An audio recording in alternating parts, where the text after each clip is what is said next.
Good afternoon, everybody on YouTube. This is Rick Thomas from Obsolete Video Services. All right, guys. Here we wrapped up working on this second Nv-3120 black and white color machine. This was a donated machine for some work I'm doing for a guy. It was part of a deal, job I'm doing with him. I'm running one of his tapes as a test tape now on this unit. This is part of the second part of the Apollo 17 video I posted recently. Just checking it for color playback. It does work real well. Slight little jumpiness due to the crappy tape because it stays in this tracking area on these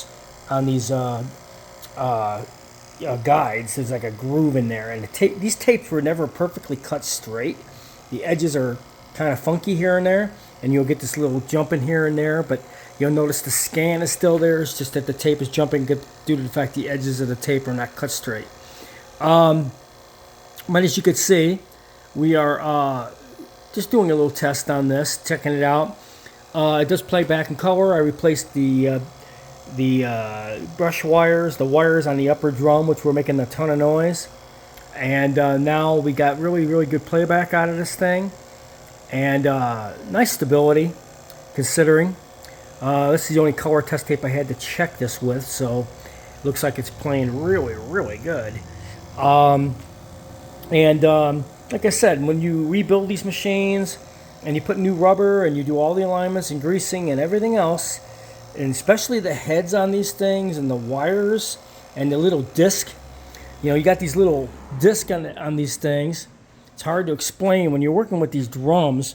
Inside you got a little disc on the upper part, and it's not, it's a lot of little alignments, but these wires are just plain crap. I can't understand why they put such thin wires on there.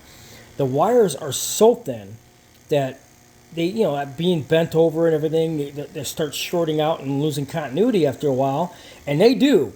I was checking some wires on this particular drum, and I wasn't getting any continuity from the wire, beginning of the wire to the head tip itself. When you're supposed to get continuity on both heads, I wasn't getting any continuity.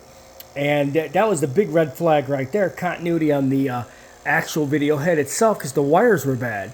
That's a very important thing to check and change. They were really a poor design. But like I said, when you change the wires out and you do a lot of little alignments on these things, especially if somebody messes with these guides, because they think the tape is not tracking properly, the guides are set factory. You can always look at it like this. When in doubt, it's going to be your tape. It's not going to be the machine itself. As long as the guides ain't messed with. You can tell by the little red tape that they have, or little paint that they have on there. They put that red paint everywhere to show that nothing's been messed with. But this thing's playing color really good now. Now the wires are not making that drastic noise that it was making.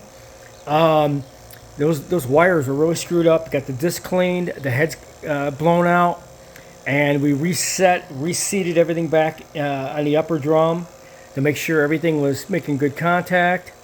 And like I said, it's a good machine. I mean, the Nv-3120 is a good machine. There's not many of them around. You don't see them that often.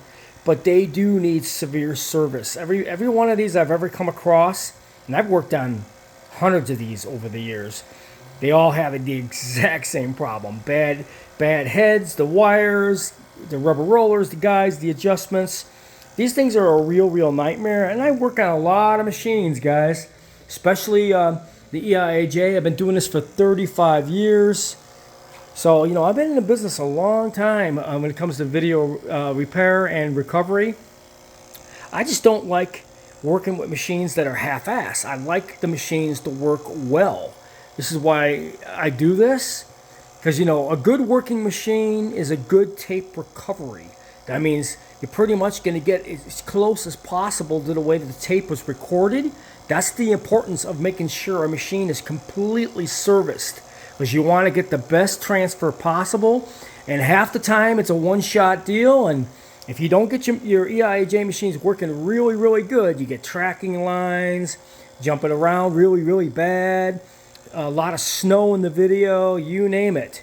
You want to get the cleanest, stable possible picture possible. And on these Panasonics, all the rubber has to be swapped out.